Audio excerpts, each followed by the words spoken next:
I hope it's okay with all of you, yes, that I record the meeting because I would like to share the presentation afterwards. Yeah, because there were many who asked, they are working or they don't have time at this time of the day. I want to have a look at it or watch it later on.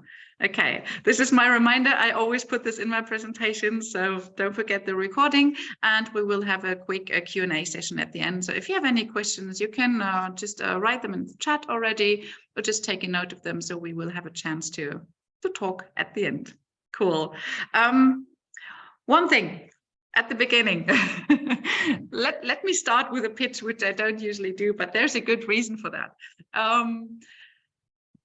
I was thinking over the weekend, because I mean, we are talking here about results that we have achieved in the mentoring program that we have just launched and which will still be bookable until the 2nd of April. But of course, I know that it's a big thing. Yeah, it requires time, it requires investment, it requires commitment. Big stuff, big goals, big stuff, big results, but a big thing. And I always like being able to offer quick wins. So I was thinking, what gets you really a quick win so you can get started right away if you are in that positive mood that is like a natural consequence of watching a webinar like this. Yeah, so you always feel like elated and think, well, I can do anything, the whole world is mine, and then you want to do something. Yeah, the quickest way to get started is definitely LinkedIn. Yeah, so if you want to see that it really works, I would recommend getting more active on LinkedIn. And since there is a LinkedIn program or a LinkedIn webinar special in the big program, I thought, okay, let's take this out of the big program and start with that on the 3rd of April. So all of you can get a feel of what it's like working in that group, working in that community, working together. And I thought, let's do this. And this will be a workshop. This will not be a presentation like this one. I'm talking, you're listening, but it will be a workshop. So we will be looking at your LinkedIn profiles. 3 hours, yeah, lots of input. We will look at best practice examples. So good websites, good LinkedIn profiles, and we will work on your individual profiles within 3 hours.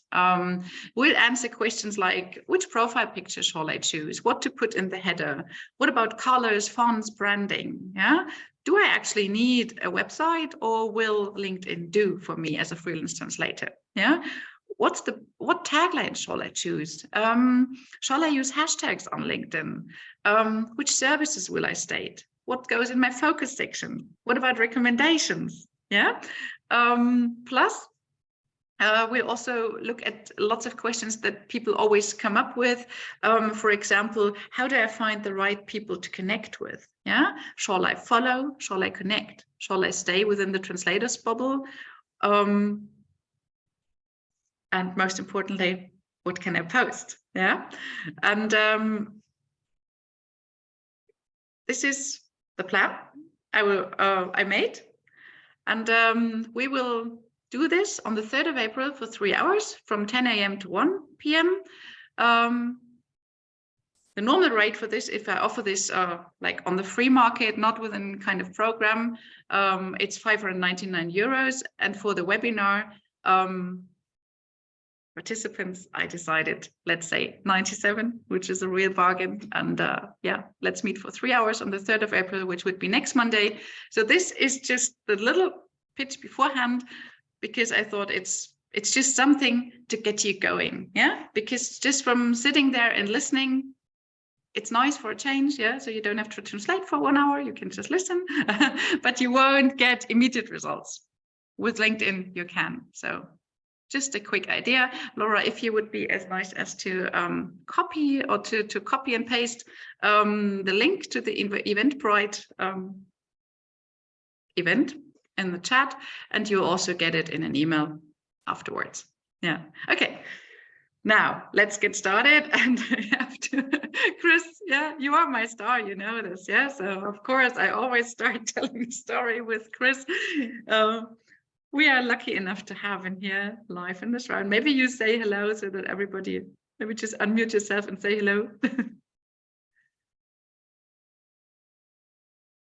So that they all can, you will probably see Chris, he's just trying to to find his microphone. Here. Yes, hello everyone. I had it on the single thumbnail, so I couldn't see my own face. But hello everyone. Hope you're all doing well. This is the man. This is the man who is responsible for for all of this. Yeah, for me being here, for you being here. And he wrote a very moving post on LinkedIn last year, in May, I think it was. And it was about his struggle to find clients. Yeah. So as I understood, Chris was pretty new to the trade at the time, and he had done everything well to prepare for his trade as a translator. But then somehow the clients that he had been dreaming of were not coming. And he wrote this in a very nice style. So it just, I liked it a lot. He used metaphors, he used pictures, he used great copywriting techniques. So his post was just perfect. And it had its effect because I commented under his post and saying, well, Chris, if you're looking for clients, let's have a chat. I've been doing this for 20 years. I've gone through the same progress, but somehow it worked out for me. And I would like to talk about what you can do. And under this comment, lots of other people commented and said, oh, if you're talking about this, I would like to be part as well. And so our first little translator coffee, we called it a round table, actually started.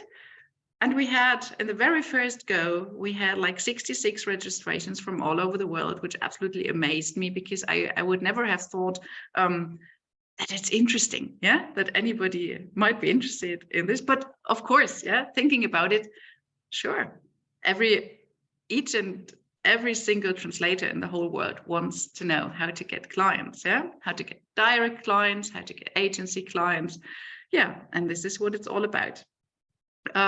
Because, yeah, if we are honest, I think we all agree that, well, let me get this right here just for a second. I don't like my bar. It's somehow in the wrong place. Oh my God. Okay, but it doesn't matter. I can just put it to the edge. Yeah, I think just a question. It's just telling me that one of you has activated like subtitles. It would be, I don't know who this is, but I would be interested in getting them. Yeah. So if you just send me an email afterwards with the transcriptions, would be cool. Yeah, I'd like to see what it looks like and what funny things the algorithm made out of this. You can even set the language to English. I hope the algorithm will recognize my German English as English. Okay, so yeah, why is it so important to think about the things we're going to talk about today? Of course, every translator is dreaming of full order books, yeah, and of course we've all struggled to fill our days with work. Sometimes there is too much work, sometimes there is no work at all. This is what the normal state is if you just start out as a translator, and sometimes even if you've been a translator for 3 years, 5 years, yeah. Everybody's dreaming of the perfect clients, yeah, that's sending you beautiful texts that you enjoy translating. This is what the ideal case should be.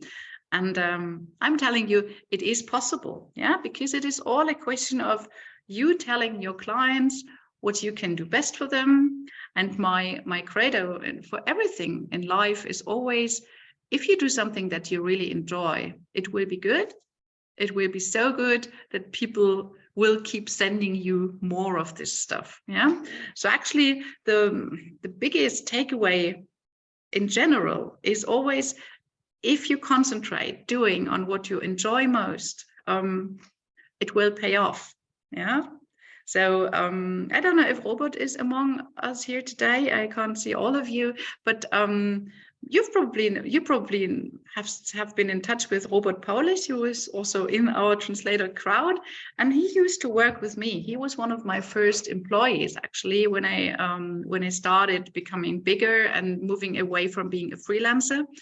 And Robert has worked with me for 12 years in our agency. And then after 12 years, he opened it up to me that he wants to go freelance. And of course, as a boss, you're always, especially as a female boss, you always start asking yourself, is there anything I have done wrong? Why don't you want to work with us anymore? But his answer was, he would love to concentrate on sports translations because this is what he loves best. Yeah. And of course, working for us as an agency, he had some sports translations here and there. We did great things for the FIFA, for the World Championships and everything. We did the wordings that I always forget the word in the stadium. Yeah. All the stadium advertisements. Came from many stadium advertisements came from our agency, but of course it was bits and pieces. Yeah. And Robert wanted to go as a full-time sports translator. He decided for that, he did it, and he's very successful with it because he loves it. Yeah, that's just what his heart is all about. So if there is one big tip for you to take away, this would be the one. Yeah, specialize in the field you enjoy most, and then you will have a chance, yeah, to use your marvelous linguistic skills that you all have, yeah, to create wonderful texts, yeah, that are read by thousands or even millions of people around the world. Yeah. But the reality is that many of you, I was in the same shoes when I started out, are actually struggling from time to time to actually make a living, yeah, from the translation skills that we all worked so hard to acquire. And what makes it even sadder often is that it is really a profession we all love. Yeah? So it's not that you say, okay, this is the work I have to do to earn my living, but most of us have become translators because they want to translate. Yeah? For those of you who saw my presentation on Thursday, when I talked about motivation and gave the results of all the 50+ translator talks I had during the last year, this was the one sentence I heard from virtually everyone. Yeah, so they all said, I've always wanted to be a translator, and this is the profession I love. Yeah, which is great. Yeah, so I mean, how many, if you work in a bank, yeah, just go into any bank and ask the people working there if this is really the profession they've always wanted to do and they really love. Most of you would answer, I'm here because I want to earn money. Yeah, but we are all here because we love translating, but of course we also have to earn money. Yeah, so, and this is the point, yeah, we're talking about today. Okay, so my story, just for you to give you some trust that I'm not telling you some jokes here or some mock-up fake stories. I started out as a freelance translator on the 12th of August in 2002, and I remember this day so exactly because it was the day of the big flood here in Germany. And I was sitting yeah, at my desk. I didn't even have a proper desk then. I think I worked from my bedroom with a laptop on my knees, as some of you also might have started. And I looked out of the window and I saw the little stream in front of our house rise and rise and rise. So the water became more and more and more. And looking back, yeah, I think this is a wonderful symbol of what happened from that very day to me, because on that day, I typed an email which I sent out to 600 translation agencies around the world. I had found the addresses in a database, so no big thing. And I just wrote, hi, I'm Sylva. I'm a translator, but I didn't do it in a boring way. It was quite a cool text. And this is why this is actually going to be a little offer I want to make you at the end of the presentation. This is really important. Yeah. So the first email you send out to new clients is so important. And I would offer you to have a look at your cover letter or your cover email, your first contact email. So if you like, feel free to send it to me. The address is Sylva. It will come later, or maybe Laura can write it in the chat. It's Sylva, SYLVA, at fullybookedtranslators, all one word, .com, Sylva@fullybookedtranslators.com. So feel free to send me your cover letter, your first contact email, and I will get back to you with a personalized feedback and say, if I received that email as an agency owner, I would get back to you or not. Yeah. So you just have to imagine that I mean, we're a small agency, yeah, very boutique. So we are not one of the big LSPs, but even we get like 10, 15 of these emails every day, and you really have to stand out. Yeah. If this is your only way of contact, yeah, you have to think of something special. Yeah. In my case, it worked. So hang on, is the right in the chat? Can you see that? Is that the right email address? Sylva@fullybookedtranslators.com, right? Just a second. Sylva, yes, this is the right one. Yeah. Okay. Just checking. Yeah. It's, yeah, once I look in the chat, yeah, I could lose myself in there. Yeah, Dana saying in the 27th year of successful freelancing. Yeah, cool. But this is good, isn't it? You see, you can be happy with it for 27 years, 30 years, 50 years.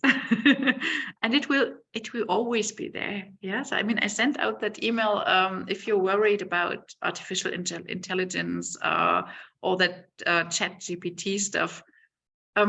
Yesterday I tried for the first time in my life doing pictures like AI images of myself. I really enjoyed it. It was big fun.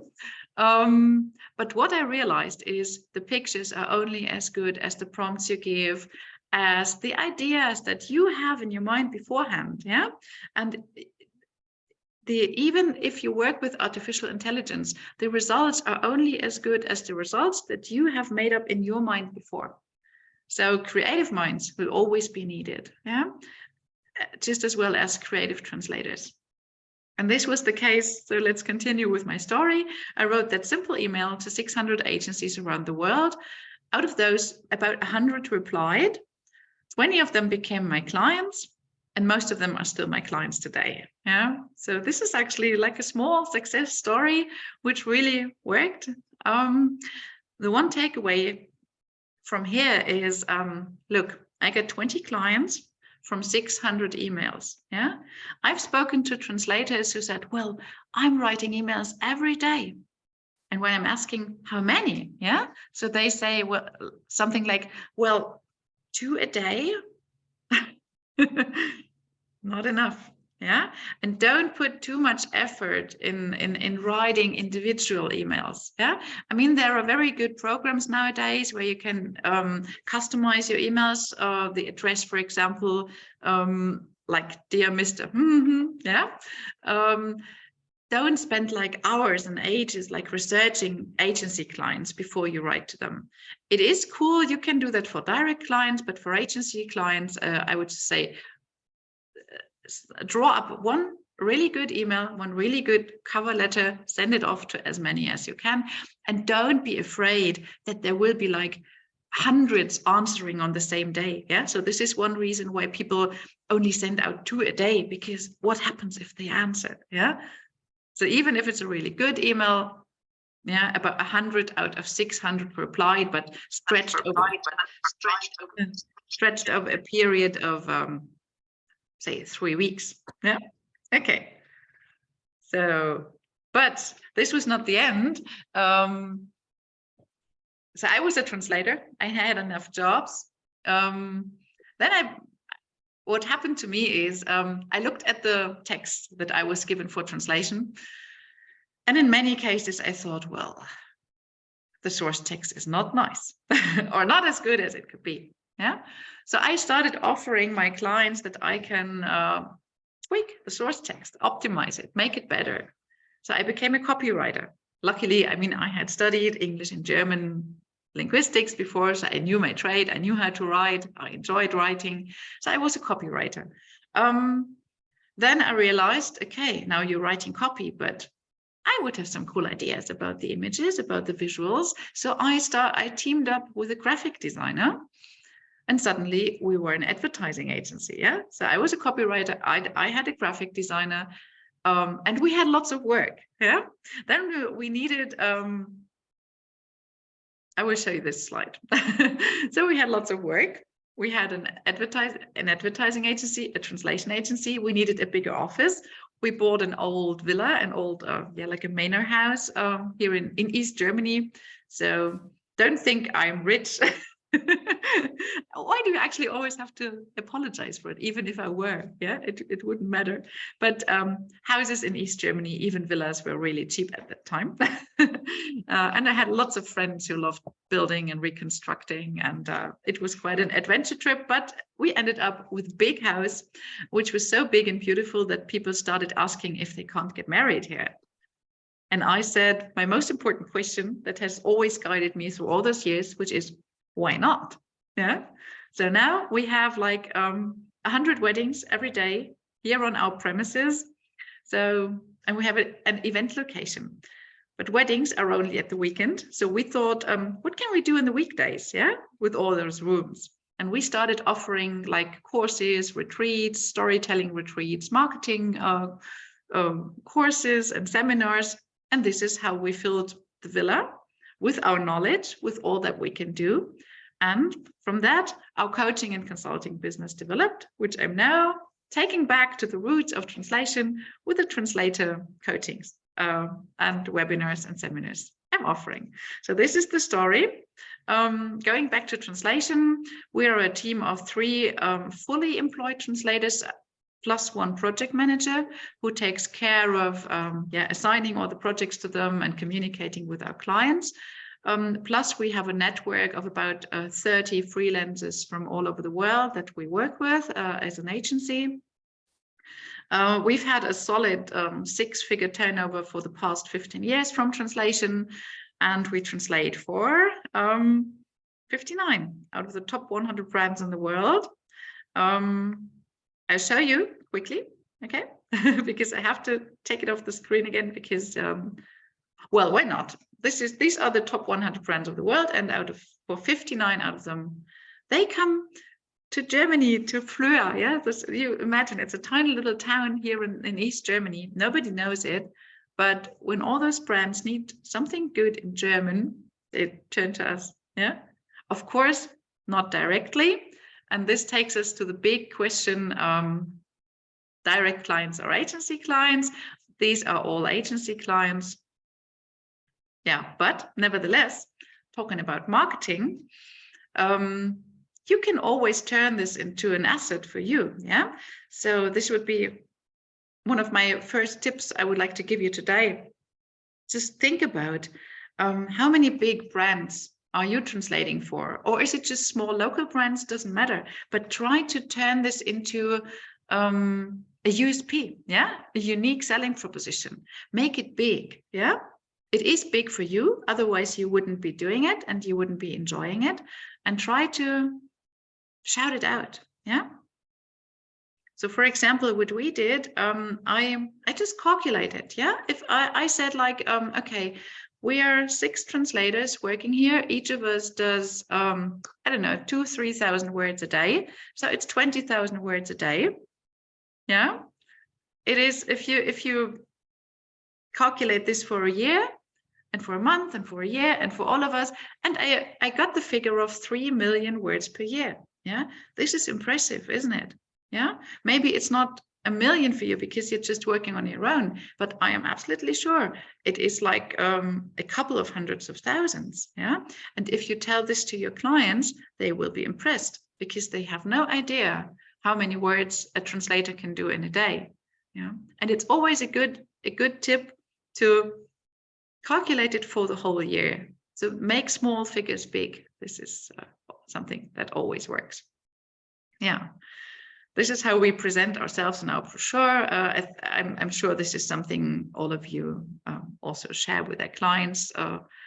Yeah, on-time delivery, quality control, language degrees, international references, content management systems. Trados is a content management system. Yeah, so try to think of like what it means for your client. Yeah, what's in it for your client? This is always the big question you have to ask yourself. What's in it for the client? Don't just say, I work with Stratos. Yeah, clients, if it's not agency clients, they will have never heard of it. They will have no idea that you can use CAD tools. They won't even know what a CAD tool is. Yeah, so this is important to put yourself in the shoes of your client and explain everything. I always say, well, it's not quite politically correct, but I love telling or saying to my clients, well, just explain it to me for girls. Yeah. And then, I mean, I'm 49, but then I do like, twinkle my eyes and smile like a little girl. And suddenly they start explaining things on a different level, which is good for me. Yeah. Because I understand what they are talking about. And you can do the same. Yeah. You can just imagine your client to be a 12-year-old and explain it to them in words a 12-year-old would understand. This is what advertising and marketing is all about in general. Any kind of advertising is made for 12-year-olds. Yeah, and explain it as simple as possible. Okay, so if we look at how we got there of doing 3 million words a year, of course, it wasn't just this one simple email. Yeah, it was hard work, perfectionism, authentic marketing, always being willing to learn. I hated CAD tools in the beginning. I really hated them. I still don't like them, but I know I have to use them. Sometimes there were tears. You wouldn't want to know how often I cried in the early days when a big agency client came back to me with bad feedback from their clients saying, this looks like a Google translation. When I said, no, they obviously have never seen a Google translation before. Yeah. Talking to project managers who don't speak any language, as many of them say about themselves, yeah, or typesetters. To them, language is just a block of text. They won't look at it. Yeah, they won't look where they make a separation in the lines. Yeah, so my perfectionism sometimes stood in the way of success, and I think it happens with many translators. Yeah, I can assure you here and now, you're all perfectly good at what you do. Yeah. And even if you think you still need to take this degree and that degree, and you still need to do another certificate before you can start reaching out to clients, you don't. Yeah, you don't. You could go ahead right now. Yeah, it's often just that little man inside your head saying, you still need a degree. Yeah, this is not perfect enough. Yeah, but what's most important, and much more important than the few tears that I shed, is the joy I've always felt when I translate. And I know that this is true for all of you. Yeah. Yeah. Of course, there were some cool things that I achieved. It had always been my dream to translate a book. Yeah, which I did. I published my own book. I'm just writing another book now. And I know that this is the dream of many translators. Yeah. And maybe you do the same like Laura. I mean, she's not even 30. Yeah. But she decided she writes her own book. Yeah. And I think you're quite happy with it, aren't you? Yes. It's almost done. I only have 2.5 chapters left. And it's been really a lot of fun, sitting down, writing your own story. It is. It's the best you can do, actually. And it's also a cool marketing tool. Yeah. So I'm also writing a book, and I am very open about it. This is going to be a marketing tool, of course, but I enjoyed writing it so much. Yeah. I could do nothing else actually than writing books. And actually, this is one of my dreams. I think this is what I will be doing in like 3 years' time, writing books. Maybe about how to become fully booked as a freelance translator. I'm really thinking about turning this into a book because I get so much material. Let's see what comes out of it. But this is what life's all about, isn't it? Always being open for new dreams and new things coming up your way. Yeah. Okay. Yeah. I trained quite some translators by now, so about 300 also for the universities here in Dresden and in Chemnitz and in Romania, for example. Yeah. So let's start with the secrets. I promised you my 10 secrets for success for freelance translators. And I'm going to start with secret number 2, because secret number 1, I have saved for last. You've seen what I've just showed you, my references. And this is something I encourage all of you to do very meticulously from day 1. Collect your references. Collect your references, treasure them, and talk about them. Yeah. Many translators translate for real cool brands, but they don't talk about it. Yeah. They don't tell anyone, do this. Yeah. And I'm sure all of you have translated for cool brands, for cool events, for cool stuff you really enjoyed. And even if it's not major global brands, but you can always describe it in words that are appealing to your clients. Yeah.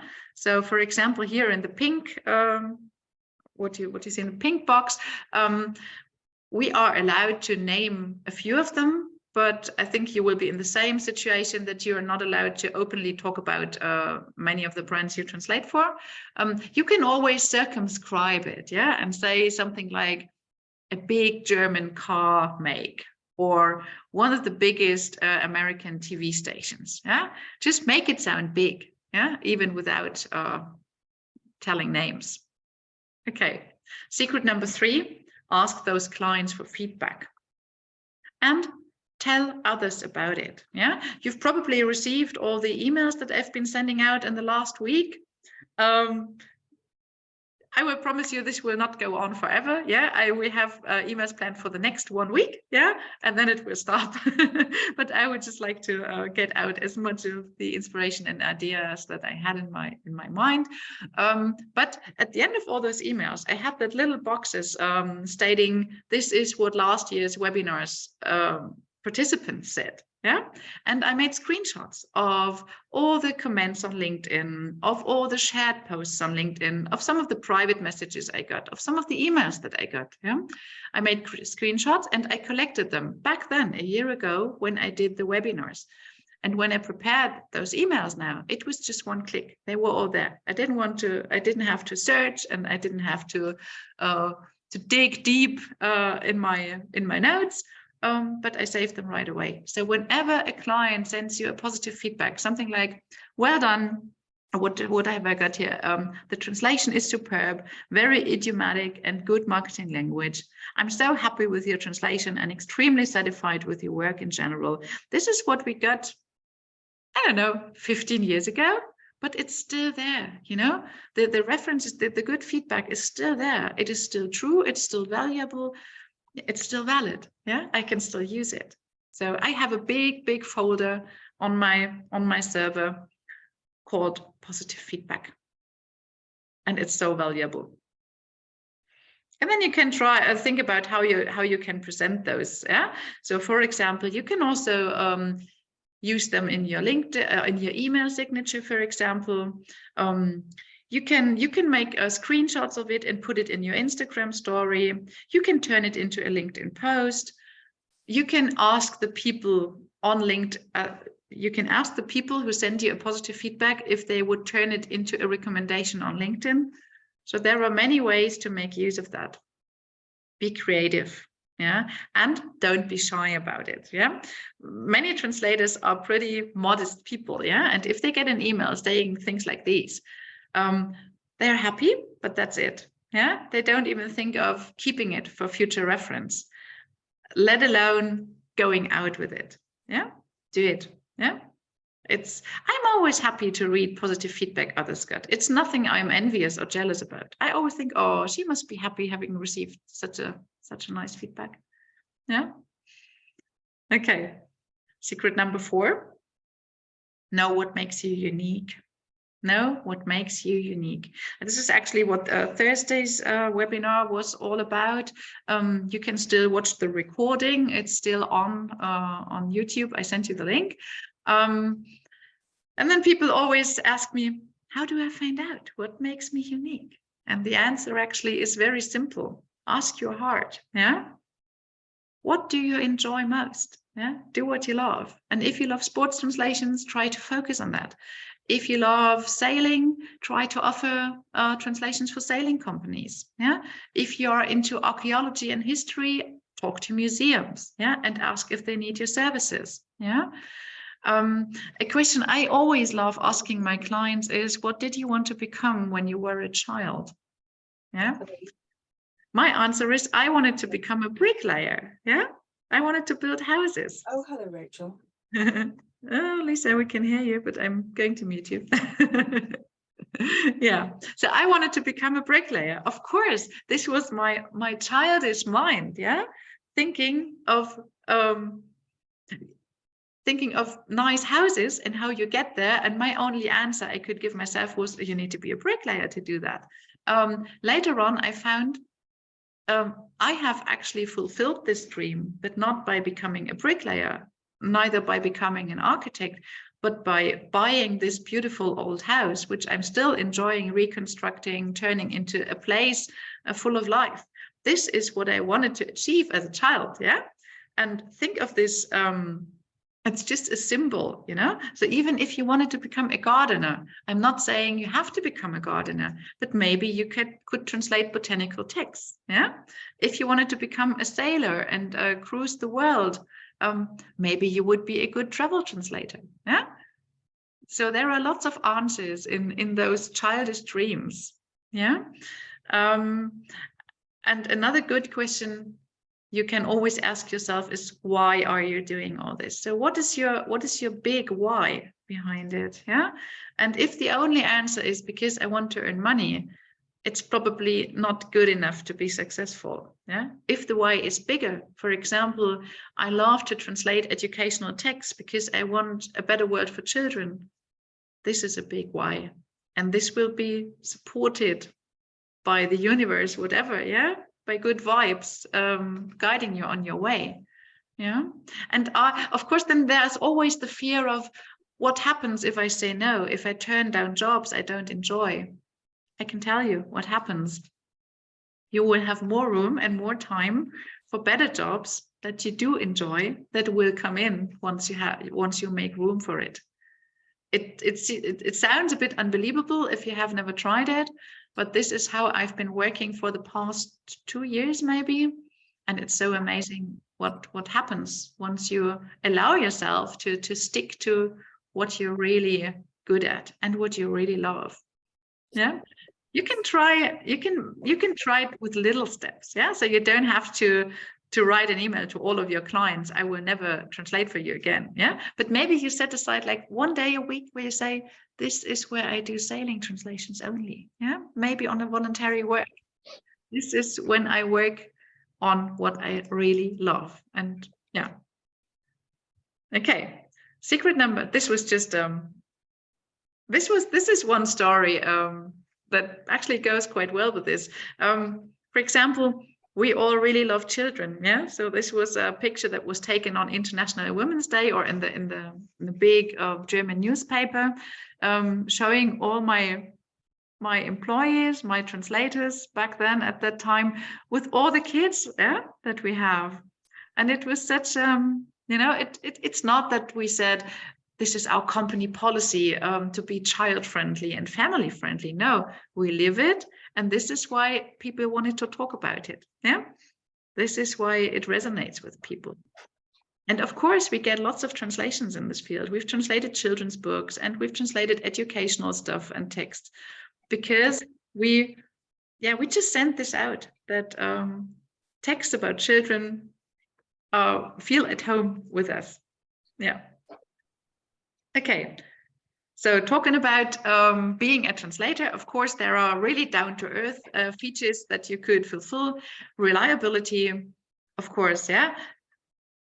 I think as a translator, you should never miss a deadline, yeah. Always try to find a solution, yeah. Always ensure absolutely reliable delivery, 100%, no matter what happens. Of course, there can be things happening, but you can try to make sure beforehand that if something comes in between, you have a solution at hand. Yeah. So for example, when I did my webinar on Thursday, my Zoom died. Yeah. and I lost my presentation, and I had no way. Every time I tried to share my screen, I was thrown out of my Zoom. But I had 100 people, yeah, in my presentation, in my meeting. What I did, I asked Laura to share the presentation for me, because of course, with wise foresight, I had sent her my presentation beforehand, yeah. So you can always, for example, have a friend or a colleague who would have access to your emails, just in case something happens, whatever, yeah. Just have someone else who knows your password, how to log onto your computer, so that you could even give instructions from hospital, from wherever, if a job is almost finished and needs to be sent out on Wednesday at 12. Yeah, I think this is really important for freelancers, because it has happened to me as an agency already, that you've been waiting for a big job to be delivered on Wednesday at 12, like 3 weeks work. And on Tuesday, the translator tells you I'm in hospital. Yeah. When I say, well, then please, yeah, please do send me the 98% you finished by now. But then he says, I can't. I have no access to my computer. My wife doesn't know my password. But these are things that shouldn't happen. Yeah. Always have a plan B. Yeah. And if something happened, be open about it. Don't lie. Yeah. Don't say my cat died if you didn't manage. Yeah. You wouldn't believe how often I have heard this excuse. My cat died. I can't deliver. This is always the last time I worked with a translator, because I simply don't believe this excuse anymore. Yeah. So a bonus tip you can use this for. There is always some bottleneck with all the translations in the holiday season, be it in summer, be it for Christmas. If you're just starting out, it is worthwhile thinking about if you might be the one standing in for Christmas for 2 or 3 years, until you've got enough clients that you don't have to do this anymore. But for a start, this is always a very good step to get a foot in the door of a new agency, because then they are usually desperate for new translators to help them through this time. You could also inform your potential clients, yeah, about your availability during the Christmas season in an email series, like 4 weeks before Christmas, 2 weeks before, 2 days before, stating, no worries, if you need someone over the holiday season, I will be there. And I'm sure on the 27th of December, they will remember.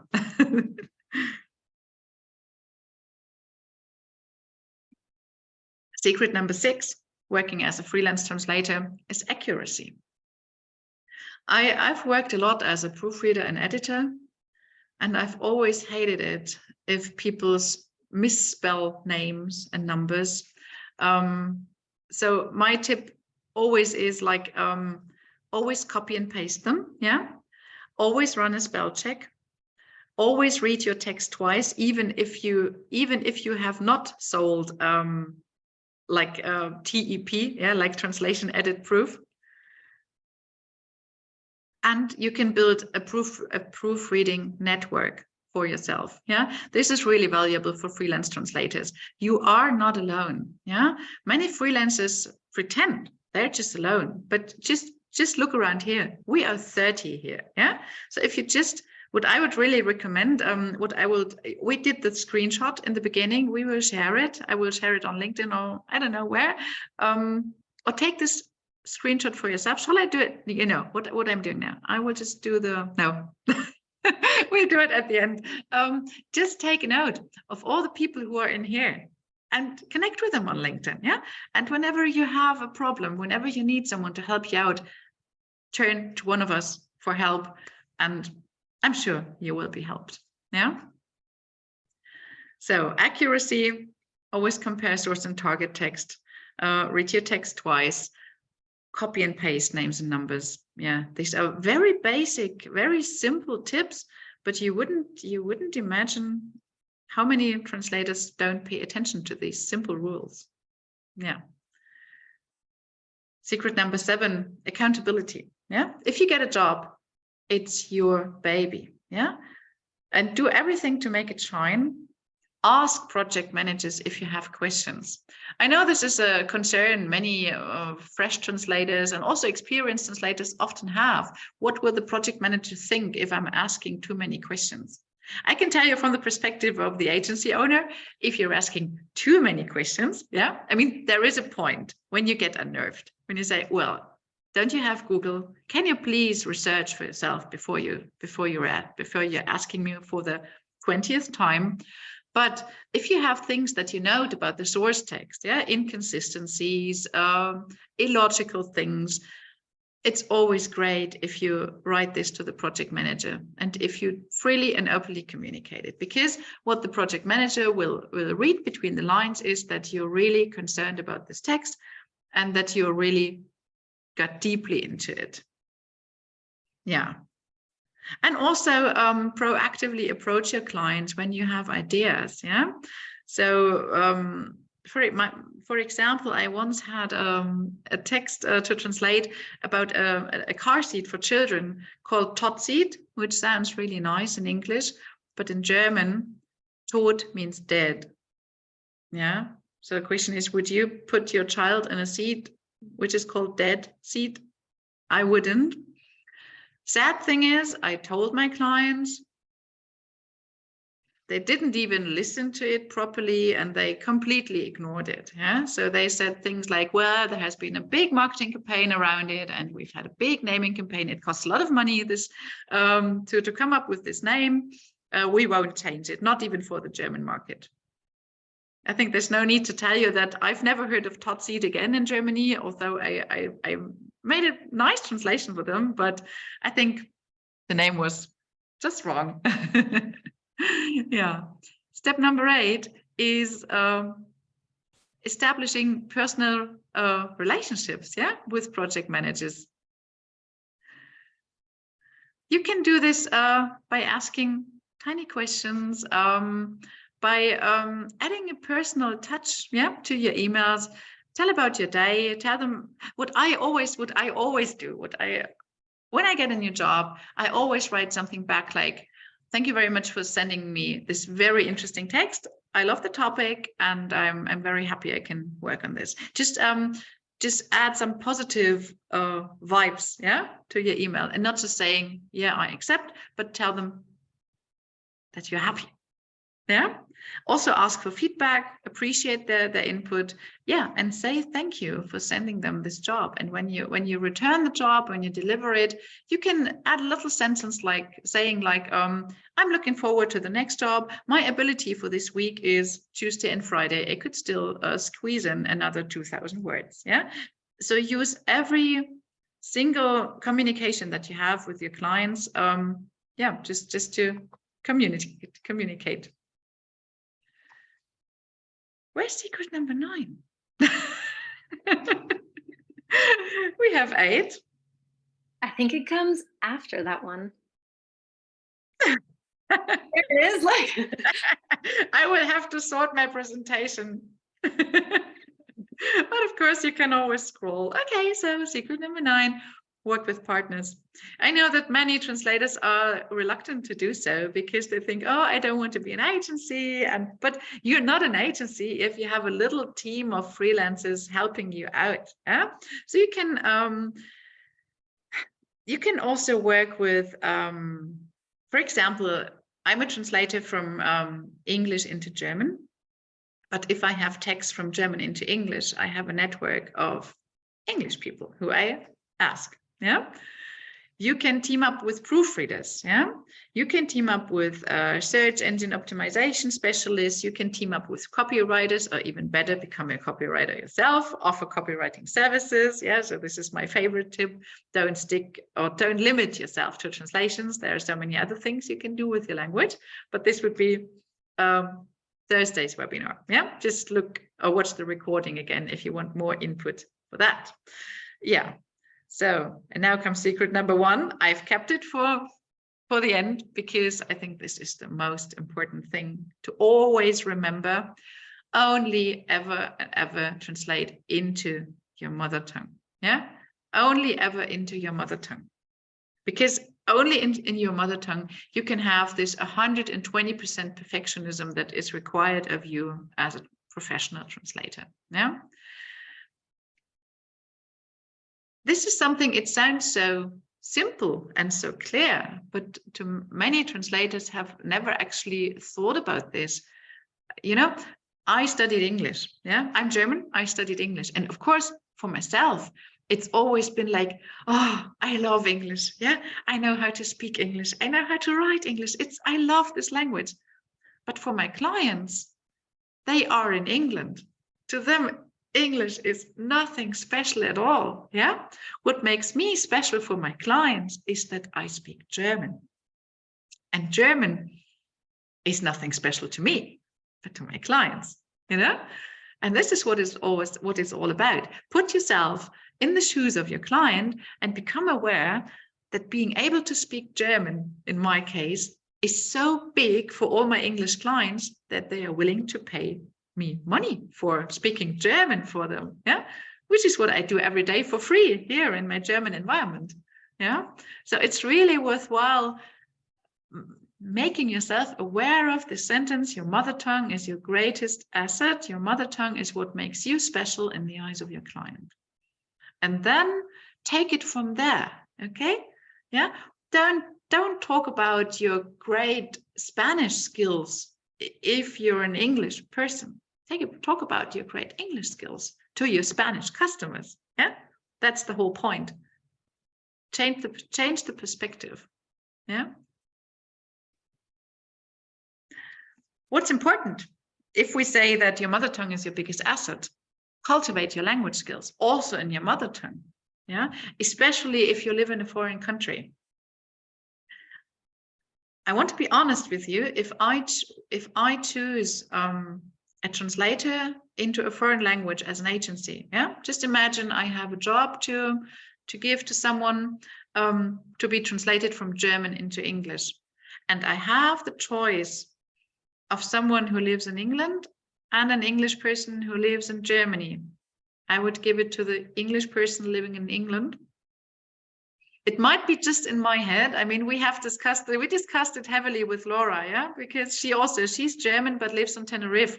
The question is, how can you prove to your clients that you are still up to date with your mother tongue, even though you live in another country?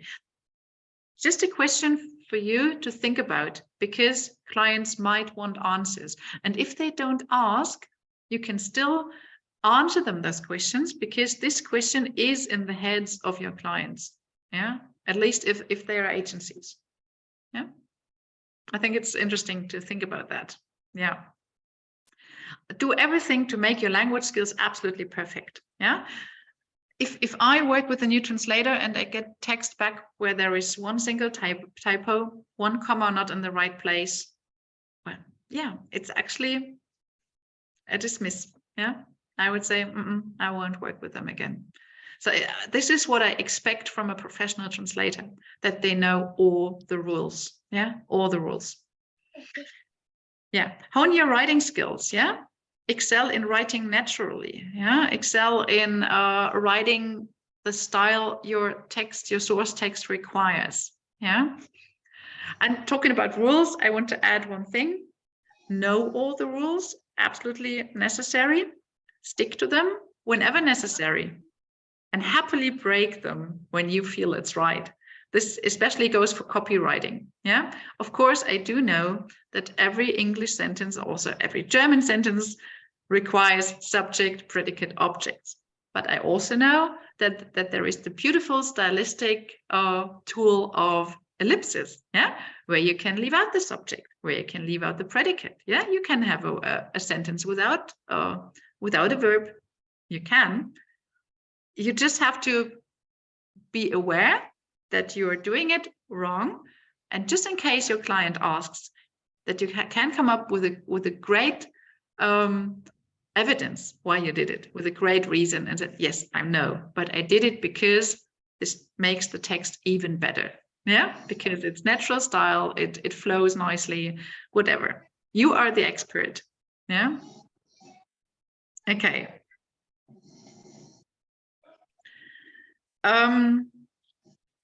if we think about that, your mother tongue is what makes you special. Just let's think about what I just have to,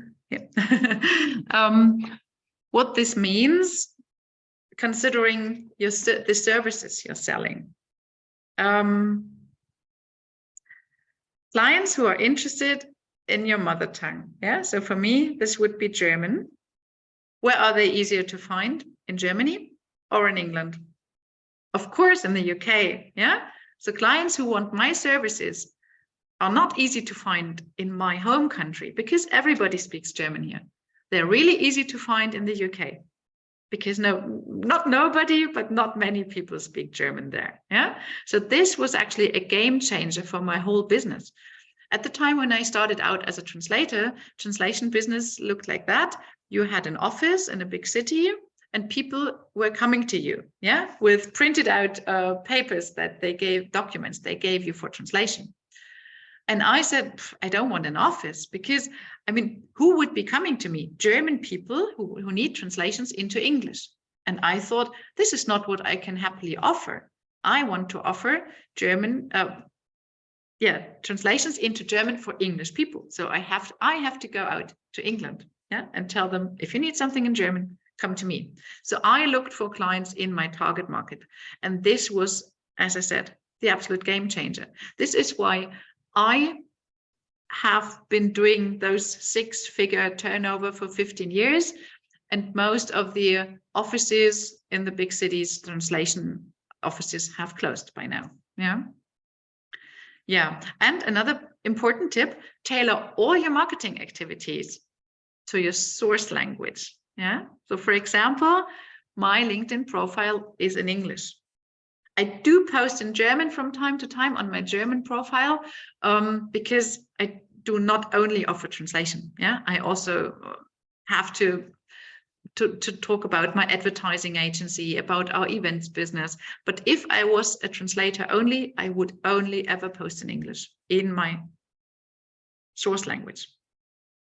That's really important because I know that many of you are doing it the other way around. Yeah, so you are French and post in French. Yeah, if you translate from French into English, post in English for your clients. Always do everything for your clients. Yeah. And then, of course, the question, but what shall I do if someone comes and wants a translation into my mother tongue? No, into my source language. Yeah, so for me, this would be from German into English. Of course, I have a network of English translators, yeah, and I will happily send on this translation to Francesca, to Andrew, to Richard, to whoever, and I will charge a little add-on for my client, of course, and they all know this, and I think it's just fair to be open about this. I have a little margin, yeah, if I give jobs to other people, and this is where making money starts. Yeah. And it's not that you don't have any work with it, because of course I take care of the customer communication. It costs money to find the client, to communicate with the client. Quality assurance, I will be the one who edits the text. Yeah. So it is just fair to add a little on top for you. Also, this is also a limit many translators have in their mind. Yeah. I can't charge anything on top. I can't keep a margin for myself. If I give jobs to others, you have to. You absolutely have to, because you have work with that. Yeah. Okay. So we had this. This is why it comes here. Yeah. Work with partners.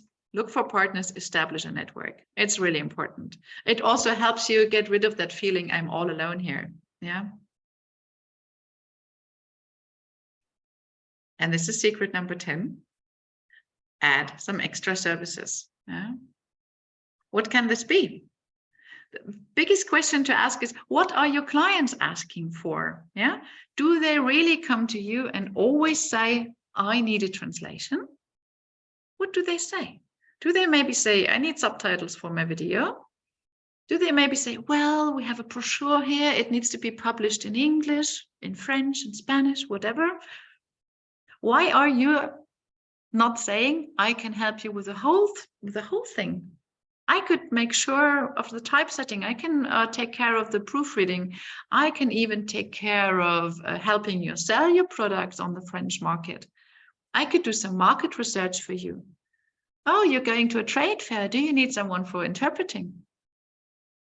What do you need those social media posts for? Okay, for Instagram. Have you ever thought about LinkedIn? You need a different tone there, but I could help you come up with some cool post ideas for LinkedIn. And I could even write them for you in French and Spanish and Chinese, whatever. Yeah.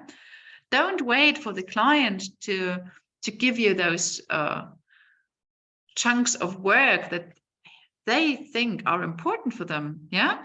You know what's important on the target market. You know that they need LinkedIn posts. Maybe your clients are not even aware of that. You can tell them and you can offer them. I can even write them for you. Yeah.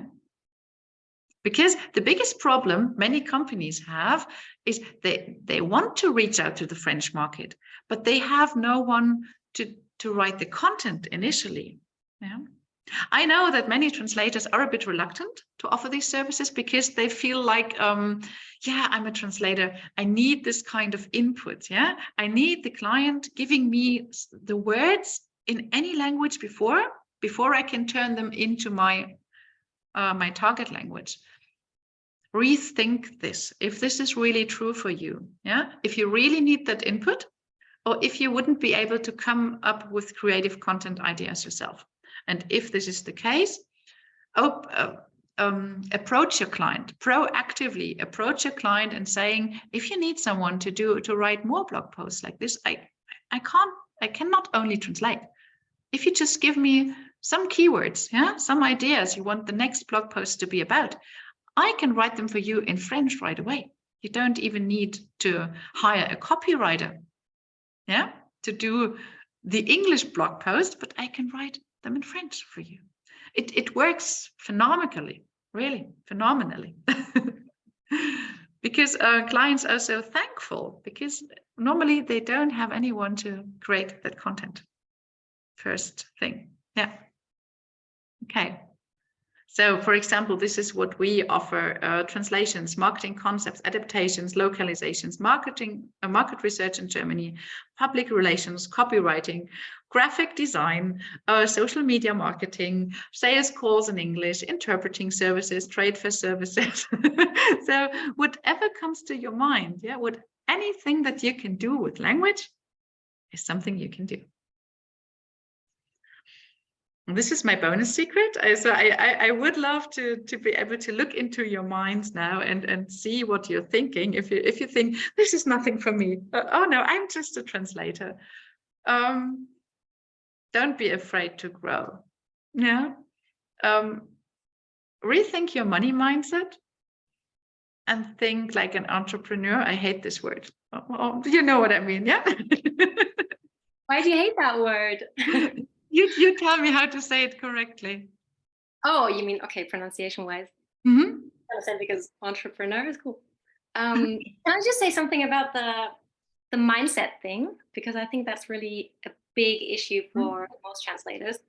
And I believe that having the right mindset is actually really crucial for pretty much anything in life. But when it comes to running a business, which we all are as freelancers, even if it's just a one-person business, I think that our money mindset is really, really important. So how do we think about money? How much money do we want to earn and why? And also how we should price ourselves or our services. And also making sure that our price and value match, because that's not the same thing. And then really understanding that money can be a really powerful tool if you use it right.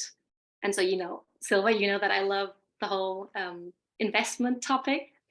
So if you, take, for example, a small amount of your monthly income and invest that into your business, say, for example, for, a course or a workshop or even a book that teaches you how to attract clients, then that can really help you grow and maybe improve your offer or your services, or it could, I don't know, help you market yourself better.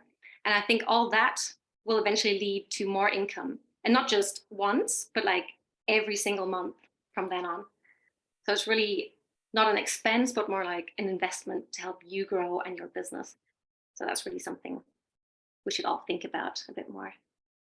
This is what really impressed me about Laura when I met her for the first time. I mean, you see, she's still young, yeah. She has such a clear idea of also what she sets aside every month and what for she does this, yeah, what she wants to achieve. She had very clear goals, and this is something I learned not at 27 like Laura or 25. I think you've been doing this for years. I learned it the hard way, actually, at 40 something, yeah, when suddenly there is not enough money in your account because you never thought about, yeah, setting something aside. Yeah, so this really impressed me, and I know that many translators don't like thinking about money because they say, I do this all because I love language, yeah. But of course, you're not. All of us have to make a living, and yeah, it's a big issue to talk about. Yeah, and this is why, yeah. There's actually a cool quote that says, "If you work hard for your money, make sure your money works even harder for you," and that's what it's all about, isn't it? Cool. That's cool. Yeah, and this is also yeah, talking about marketing. Yeah. We're talking about how to market yourself, yeah, how to sell yourself. Marketing yourself, selling your services, it is much more about personal development than you might think, because the limits that are there in our lives, they are not like natural limits like imposed on us from the outside. Yeah, most of those limits are somewhere inside ourselves, and I've been working very hard of discovering those limits, working on them for the past 2 years now, and it's amazing what's happening. It's really, it's crazy, and it's so cool because I was struggling as well, and I am from time to time, but usually with new things. I'm opening, and there's always so much room for growth, and I'm really enjoying that. Okay. I would like to share this with you because I really love that, and I found it on the internet. There is the link somewhere here. I will share it with you later on. Summarizing what we've talked about now. There are actually 5 big ways how you can earn money as a freelance translator. The first thing is go hell for leather, they say. Yeah. So it would be interesting for me to get some feedback from you in the chat where you are at the moment, where you recognize yourself. Go hell for leather means you are a mega output translator, generally only working for agencies at very low rates. And in order to make a living out of that, you have to churn out several thousand words a day, every day. Yeah. So if you have a rate like, say, 7 cents a word, you have to translate, and if you translate, say, 2,000 words a day, you make 140 euros a day, yeah, which is not really much for a day's work, yeah. You can even add to that and work like a dog, yeah. So you can even add many hours, yeah. You can work at low rates for many hours, and then you will be able to make some decent income in the end. But of course, days, nights, weekends. Yeah, this is not really the job we've all been dreaming about, especially if, and this was also, I heard this quite a lot in my translator calls. They said, well, all my friends from college, they are now lawyers or doctors, or they work with BMW or KPMG or all those big names. And they earn like, I don't know, 50,000 a year, 70,000 a year. And they always keep asking me, why did you opt to go freelance? Yeah. And my answer would be, because this way I can earn even more than you do. Yeah. All for myself. I can, but not if you go hell for leather, and not if you work like a dog. Yeah. There are different ways. You could go somewhere else. You can live somewhere really cheap. yeah, then you can actually accept modest rates. You don't even have to work for too many hours. If your cost of living in the country where you chose to live is low, you don't need that much, yeah, which is quite a cool thing to choose for. You can even relax in paradise, yeah, you can go even further away and need even less money. Yeah. So you see, the annual income here is low, but people are still happy. And then there is another option, which is to go for gold. These are the super earners. An important sentence here is there's no agency work here. It's all direct clients. Of course, for direct clients, you can call for rates that many of us find eye-watering. Yeah, and it's just about working smarter, not harder. Yeah. So if you break this down, yeah, you know, direct clients, and this is actually the cool thing. Most of my direct clients have never ever asked me for my rates. They just don't ask for it. And I know that many translators, they start quoting their rates, but the clients don't even want to know. They don't want to know your rate per word, many of them. They just want their document translated. Yeah. And if you, so we started quite a couple of years ago charging project prices. Yeah. So we look at the document and we see, okay, it's 2,000 words. In agency rates, say 10 cents a word, this would be 200. Yeah, this would be 200 euros. But then we don't say, okay, let's take 12 cents or 15. No, we say, okay, dear client, you can get this document translated for 390 euros. Yeah, so we just make up not a fancy rate, but a psychologically well-sounding rate, which has a lot of room for a lot of margin. But what do you think agencies sell your work for? You know, if you translate the document for 200 euros, of course, the agency doesn't sell it for 200. So the client is used to those agency rates. Yeah? And if you work for direct clients, please never make the mistake of charging them the same rates as you would an agency. This is really important. Yeah. And if you compare those 5 methods, of course, the best one is to go for gold, yeah, to choose working for agents, working for direct clients, which is an ideal case. So we actually do a combination of hell for leather and go for gold, yeah. So with all the agency work that we have, it's like I always call it our bread and butter. So this makes sure we have a certain stable income every month, but I never dedicate our full capacity to agencies. I always leave room for direct clients. And if direct work comes in, it always gets priority. Yeah, because this is where the bigger money is. Yeah. So it would be interesting for me to read in the chat. Yeah. Okay, we'll keep the questions for later on. So it would be still interesting for me to see where you find yourselves. Yeah, are you a dog? Do you live somewhere cheap? Do you live in paradise? Are you a real hard worker? Or are you already going for gold? Yeah. Secret number 2, bonus secret number 2 is always be authentic, stay true to yourself and tell your story. Yeah, so that's what I said before. Don't just say, here's your text, but tell a little story, yeah, to go with it. I have a program in Germany, which is called Tell to Sell. It's a storytelling course, and the big message is anything you do, it's all about stories. It's all about people, and it's all about trust. Yeah. So any kind of business always comes down to winning the trust of your client, of your clients. And how can you win this trust?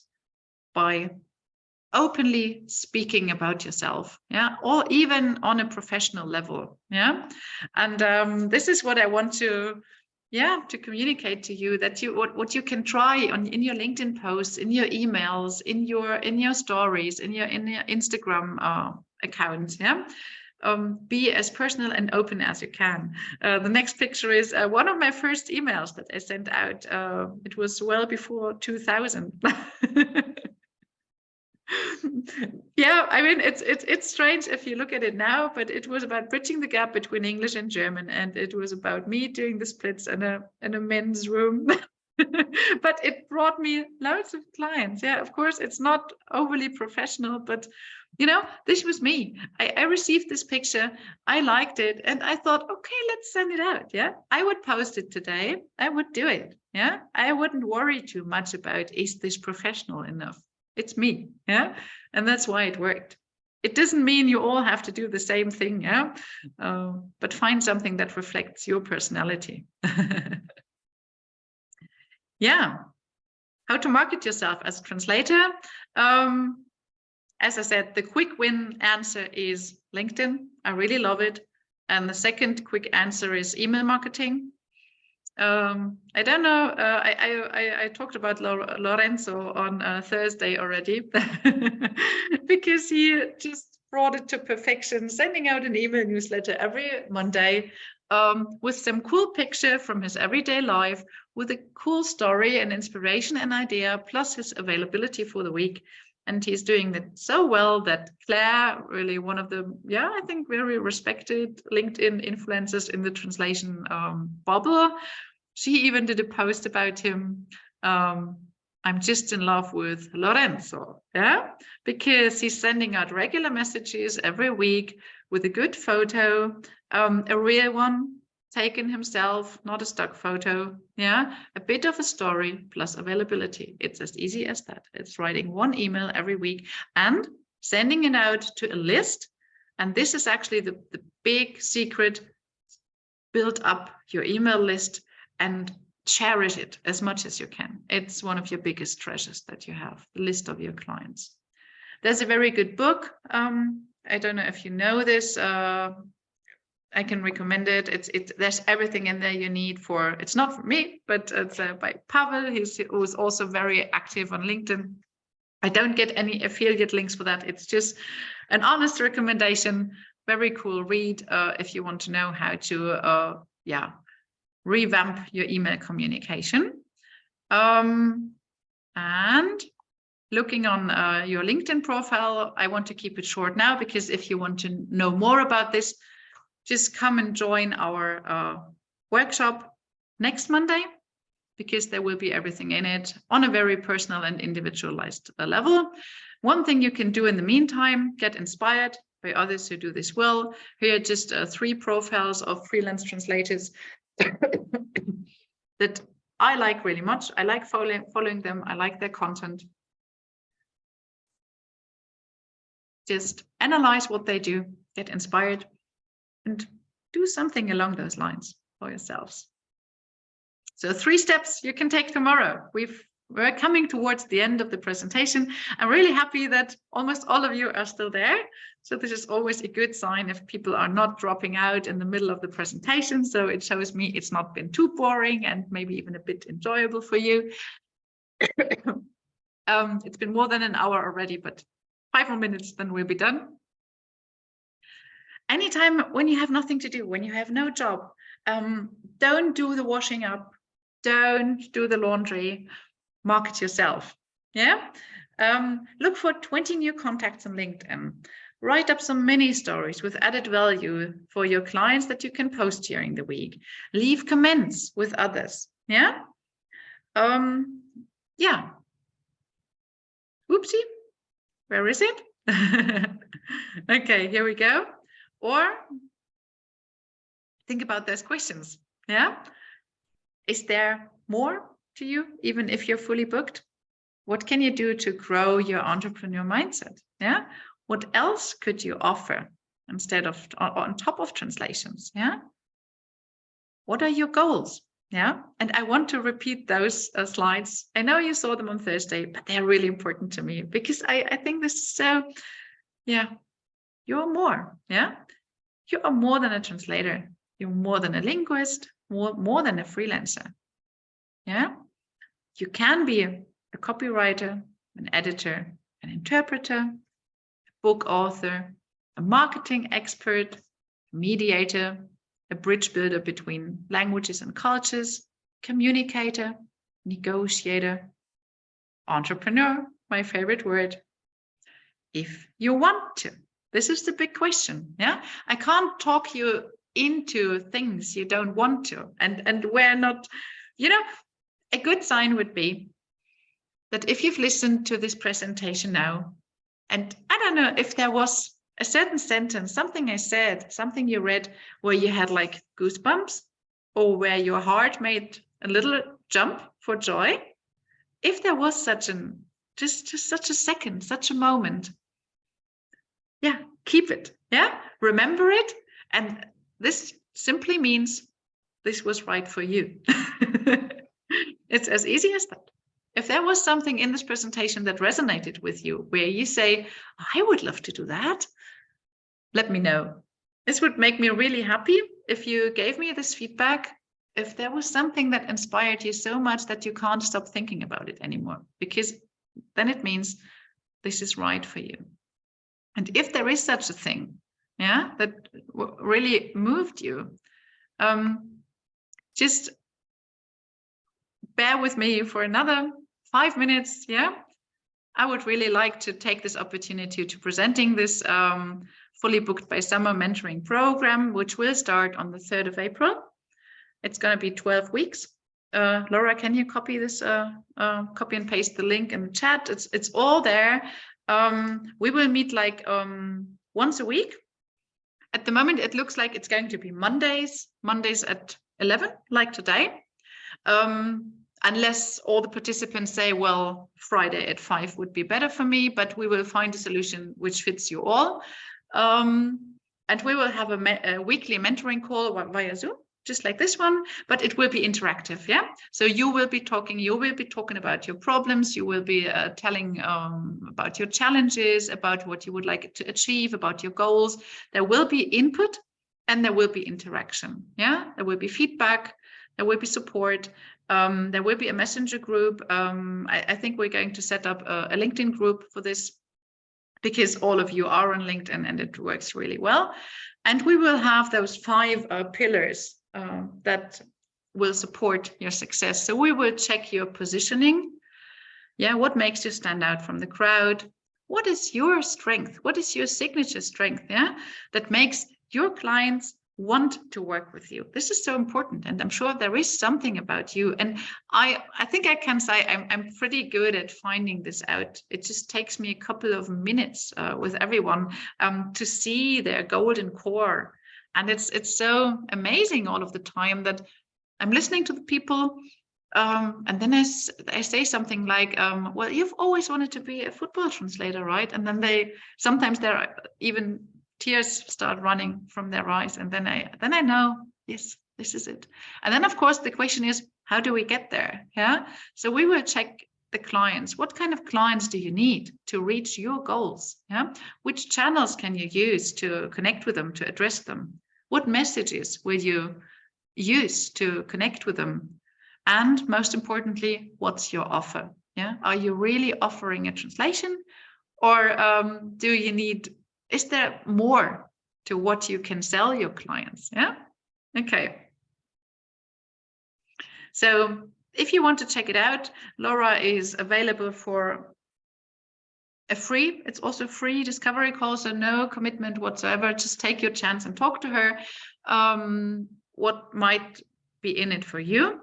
The doors are open now until next Sunday, because it starts on the 3rd of April. Yeah. Yeah. And 2 more little things towards the end. As I said, if you want us to check your potential, book your call with Laura. And if you want a bit more, if you say, well, the big thing is too big for me, I want to start out slowly, or I want to take it small, maybe the workshop next Monday is something for you, where we are going to revamp your LinkedIn profiles together so that you really have something hands-on to start with or to continue with. Yeah, to get you fully booked by summer. This is my big goal. Yeah. Okay. I was thinking about doing a Q&A, but I mean, you could write me an email if you think this might be interesting, and if I get like 10 emails, I might set something up. But if not, so for now, I would say let's stick with the possibility of calling Laura and joining the workshop next Monday. I don't know if you're already part of the LinkedIn group, Fully Booked Translators. It's really worthwhile with all the latest information in there. And if you enjoyed our little presentation, I'm always happy of you doing a LinkedIn post with sharing your biggest takeaway. I really like that. And it's also interesting for others. And one last offer, a free offer I want to make you. Yeah, I've been talking a lot now, but I always love to hear about you. Yeah. So what is your biggest challenge on your way to Fully Booked? Let me know. Write me an email, sylva@fullybookedtranslators.com. I will love to read it. And yeah, I think I can come up with some good answers. And one more free offer. I would love to check your cover letter that you use to apply with new clients, and I'll give you my honest feedback from the perspective of me as a project manager and agency owner. Yeah, how I would read your cover letter. And yeah, this is my offer. Send me this email by tomorrow, please, because I would like to round it all off during this week so we can start with the program next week on Monday. Okay. This was it.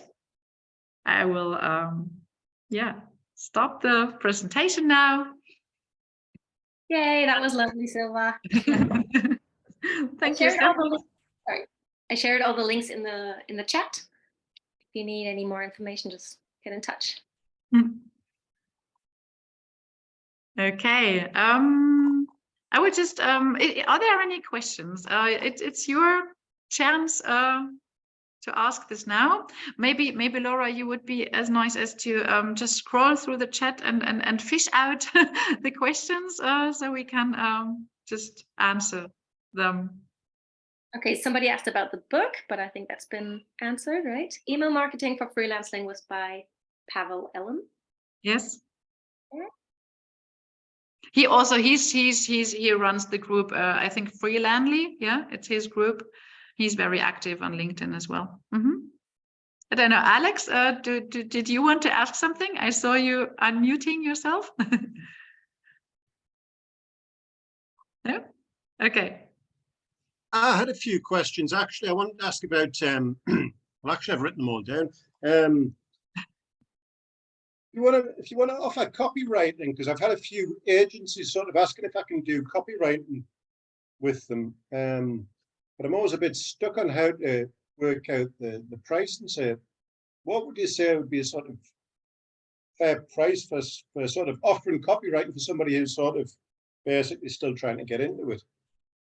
The other question I had was about a tariff as well. What's the sort of minimum tariff that you would say you should accept from an agency to work for doing translation work?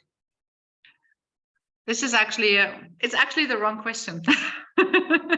You know, if you think in what's the minimum tariff I should accept, you will always be limited to that minimum range. You know what I mean? I like your first question better. The first question was companies or potential clients have been approaching me if I could do copywriting services for them. Yeah. So the good thing is they have been approaching you. They want something from you, and you have something to offer. Yeah. Would you feel confident with copywriting, or is it something where you say, "Oh, I don't know how to do it," or would you say, "Yeah, I can easily do that"? Yeah, I can do it, no problem. Yeah, I've been doing quite a bit of. I do quite a lot of writing, so I would be able to offer it, I think. And quite often when I do translations as well, they do ask us to sort of change it around a little bit to make it sound better for the British market. You definitely are a good copywriter. I mean, what did I show in my first slide? Yeah, I showed your copy because you told a magnificent story that sparked this, what we're doing here right now. It was your words, yeah, that sparked it all off. So be aware of that. And from this position, ask yourself, what is it worth to my clients? And please, one thing, if you start offering copywriting, don't think in rates as you would for translation. Yeah. Always think of what is the value for your client. For example, your client wants to sell an offer that sells at, I don't know, 100 euros each, whatever it is. Say, I don't know, what can you sell? Just give me one thing. A toaster. Yeah, I have a toaster here in front of my eyes because I'm sitting at my kitchen table. So if you want to sell that toaster for, say, 100 euros, it's a big one, expensive one.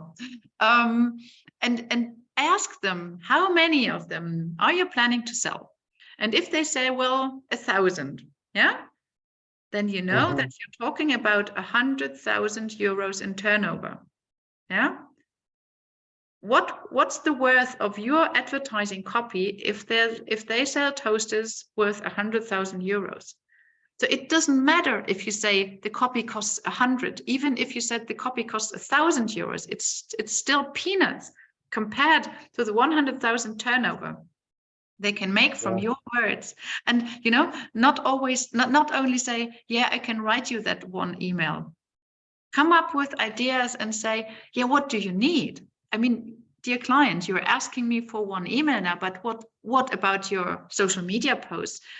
One email won't be enough. You will need like 20. I can tell you which 20 emails you need, and I can write them all for you. This will be a package and it costs 2,000 euros, something like that. Think in packages. Sell results to your clients. Sell them packages. Don't sell one email for 20 euro, 50 euro. Yeah, make it big. Okay. Yeah. So even saying I'll charge you by the hour, you would think it'd be better to do it sort of per package. I mean, I know that agencies always want your hourly rates. Yeah, and I think when working with agencies, there's no way around it. But I mean, what do you think if that toaster producer, yeah, do you think they will have any idea how long you take to write that copy? If he sat down himself, he would probably take 3 days. Otherwise, he wouldn't be asking you, yeah, if writing was something that comes easy to him. And even if you say it costs 1,000 euros, it will be cheaper for him than spending 3 days of his work on writing that copy. So forget about the concept of charging by word and charging by the hour. Right. Okay. Just as well, if you did it per hour as well, you could just sort of lie as well, couldn't you? That's what I've never sort of understood. Is everyone really, really truthful? The people who work per hour, do they not sort of? I bet there's people who had the odd extra little hour on here, and they get an extra little bit of. So what's the question? What rate you would recommend per hour, or? No, I was just saying that I bet there's some people who work per hour who possibly aren't 100% truthful as well. And they might put an extra, say, oh, this didn't take me 3 hours, it took me 6 hours or something like that. So yeah, to be honest, I sometimes do that because I know I'm so good, I'm so quick that it would just be ridiculous if I told them that I wrote this email in 10 minutes. I mean, what shall I charge? 2 euros and 50 or what, So just sort of lie a little bit. Yeah, just make it like a psychological price, what think in value for the client. And never be too shy. And even if you say, well, if I'm really honest, I just took half an hour, I can't charge 50 euros for that. You can, because if your client had been able to do it in half an hour, he wouldn't have asked you. Yeah. Another question that I had as well, before anybody else wants to ask anything, is I was just wondering, what's, when you're sort of going after potential clients, what's the best way to contact them? Is it sort of through LinkedIn and making sort of acquaintances that way and then speaking to them a little bit in private messages, or is it sort of looking at their company websites and sending them emails, or a mixture of the two? It's always a mix. Yeah, I mean, there is the word marketing mix for a good reason. What is really important about selling on LinkedIn is that you have a funnel, that you don't. What I really hate is people connecting with me on LinkedIn, and the next thing you get is like a pitch message within 2 seconds. Yeah. So hi, Sylva, thanks for connecting. Do you need a new website? I could program one for you. I will delete them immediately. Yeah. So it's all about that, storytelling, building up the trust, showing lots of yourself in your social media profiles. This is for social media marketing. For email marketing with agencies, I think this is pretty straightforward. You can just send them an email, present yourself, but then I would do it on a regular basis as well. Yeah, because this one email is one out of thousands they get every day. Yeah, do it like Lorenzo. Yeah, he sends one email every Monday with some unique content, perfectly reflecting Lorenzo. Yeah, so don't copy him. But for example, if you write a Chris email every Monday, I'm pretty sure I would be looking forward to it. It doesn't have to be every Monday. It can be once a month. Yeah, don't do it as often as I'm writing emails to you right at the moment. But just as I just said, this is a campaign. Yeah, so this is just 2 weeks now, and then it will be over again. Yeah, this is a different sort of story. Okay. Marvelous. I think one of the main mistakes that I made when I first started out for the first 6 months or a year, when I was making friend requests, I was just making them with other translators. So if you're doing that, then you're putting all these messages out, but who's reading? Nobody's going to buy off you because everybody who's reading all the messages are other translators. So yeah, that's when I sort of thought, what I need to do really is start connecting with potential clients. That's when the sort of penny dropped. Well, actually, I had a chat with Claire Sutley, who you were featuring one of your earlier slides, and she told me to do that. So that's when the sort of penny dropped. I thought, oh, stupid, why didn't I think of that? That's quite obvious, but absolutely. I mean, the translator crowd community, it's great, yeah, for help and support, but you get out of that bubble, yeah? So really start looking and searching for potential clients, which would, for example, in your case, I mean, I know that you translate from Spanish into English, yeah? Yeah. So your clients could be like Spanish companies wanting to export to the UK. Yeah. So what I would do in your place, I would strategically look for example, managing directors of international companies based in Spain. Right. Yeah. This is your target group. You could check out trade fairs in the UK where you know that there are Spanish exhibitors, like international trade fairs, where you know Spanish companies are going to exhibit there. Yeah. And you can research those the responsible people for those companies. Yeah. And say, I know that you're going to exhibit at the trade fair. Yeah. Things like that. Yeah. You know, but this is stuff for Monday. Yeah. This is what we talk about next Monday in the LinkedIn workshop. It will be a very important question: who to connect with. Translators are wonderful people. Yeah. But all of us, we are no clients for each other here. This is on a different level, what we're just talking about. Yeah, we are friends. Yeah, and the others, clients are somewhere else. Great. Okay. Right. I'll let somebody else ask a question if anybody else has got one now. I think Jennifer asked, can you say more about pricing? What kind of pricing? That's a very general question. Can you say more about pricing? What is the payment capacity of any direct client or good agency? You know, those questions about how much can I charge per word or per hour, they are so dependent on culture and country and everything, you know, and on language combination. I know that Spanish to English rates are pretty low. Yeah. So I know people who do it for 4 to 5 cents a word. But I also know people. So for me, the 10 cents per word has always been like the magical line where I don't want to go below. But of course, we have agency asking us to translate for 7 cents per word, 8 cents per word.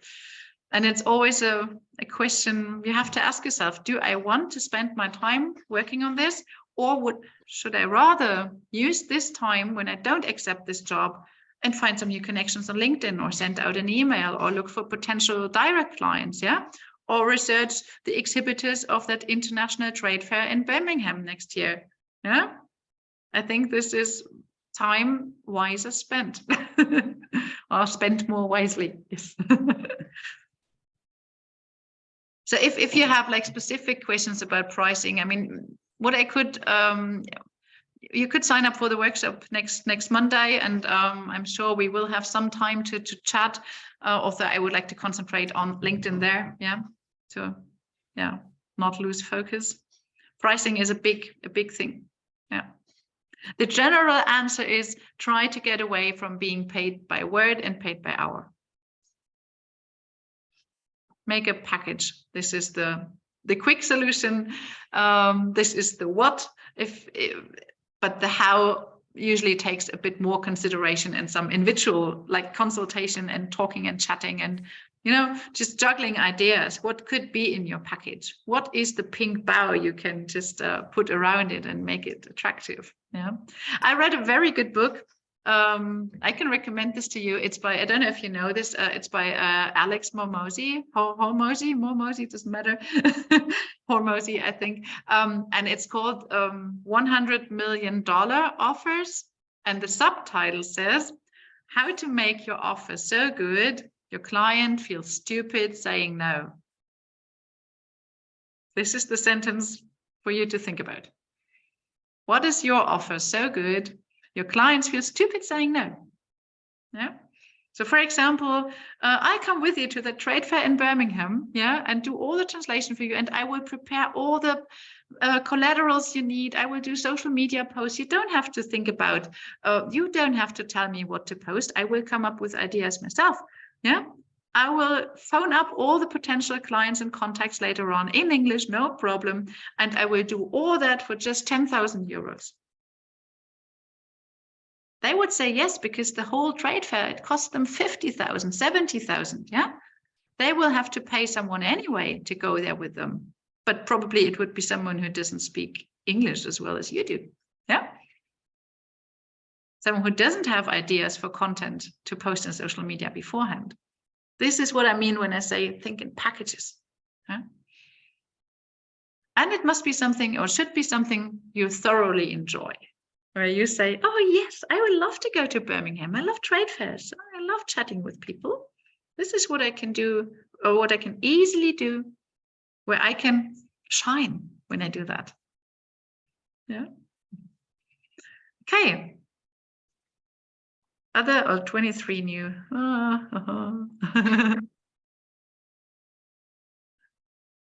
Okay. There's the question, how much is the mentoring program? Yeah, check it out on the website.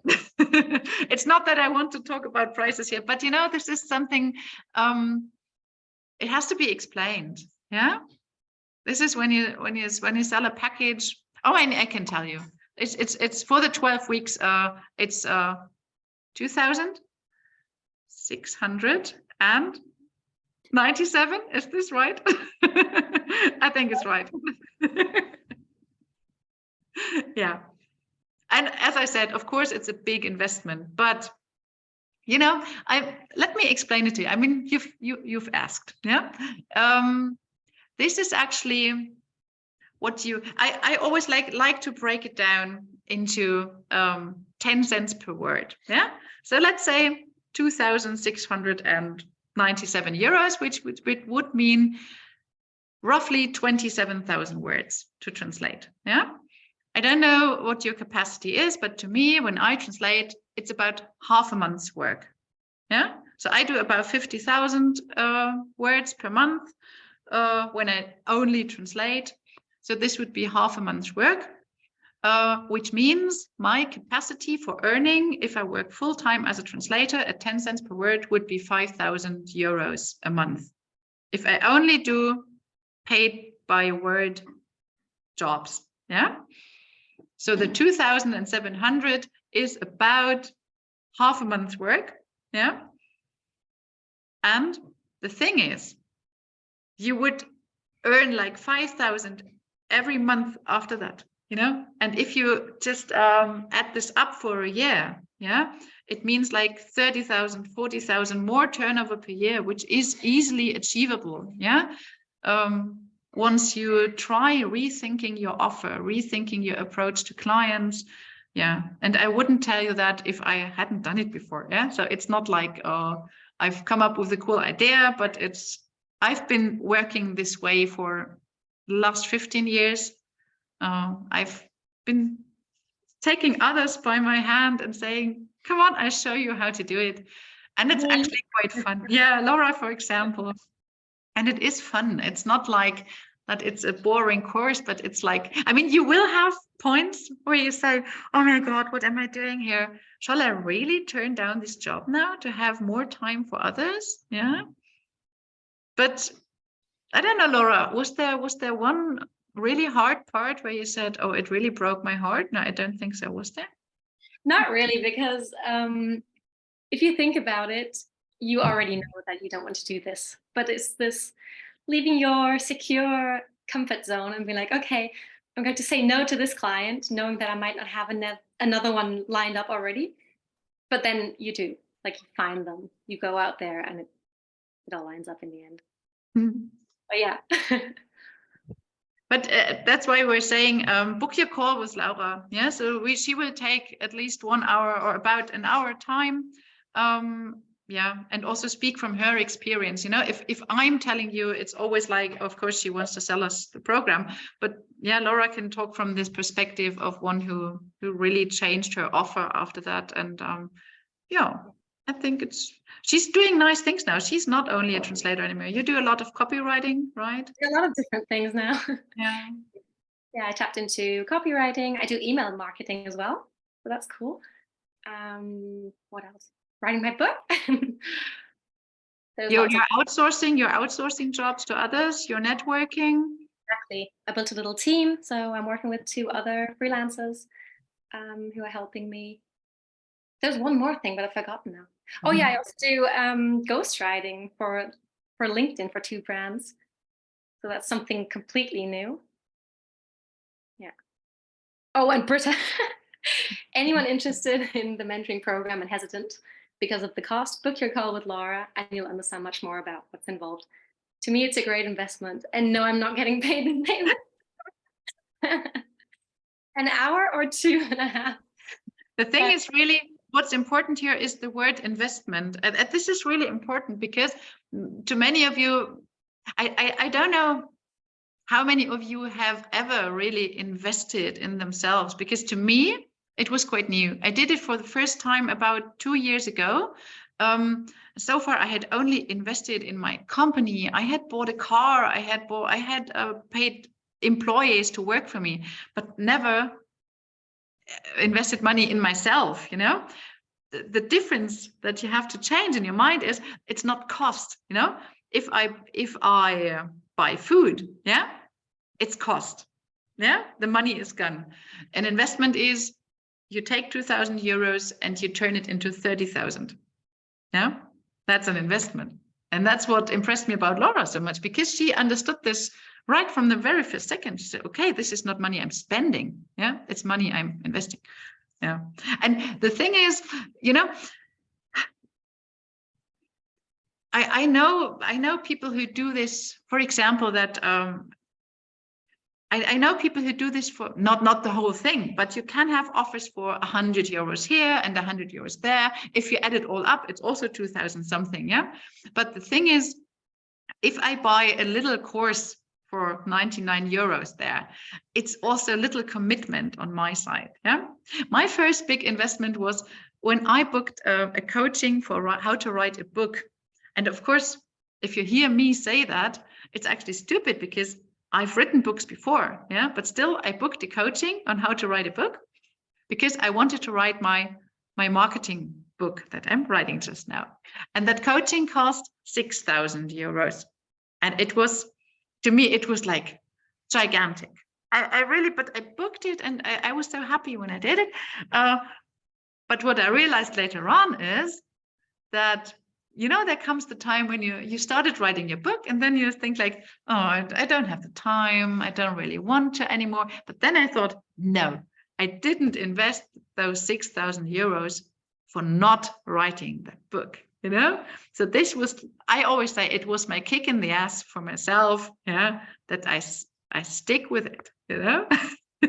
And that's what's, it's actually more about your inner barriers, yeah, that you It's overcome. about accountability as well, because I knew we had these weekly meetings and I couldn't show up there. And, you know, when you asked me, so anything new? I was like, oh, Yeah. to come up with something. I had the same with my coach. Yeah, I did a sales coaching last year. Also, it cost 5,800. And the guy I did this with, he was 28. Yeah, almost. He could have been my son. But he was so, you know, I felt so little in front of him. It was like he was my teacher and I was his pupil. And I felt so, as you said, yeah, the meetings were on Mondays at 11.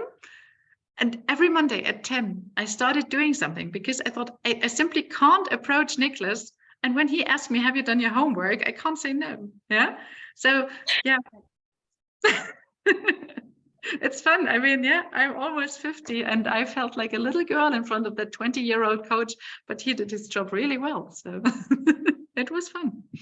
I was his schoolgirl. Okay.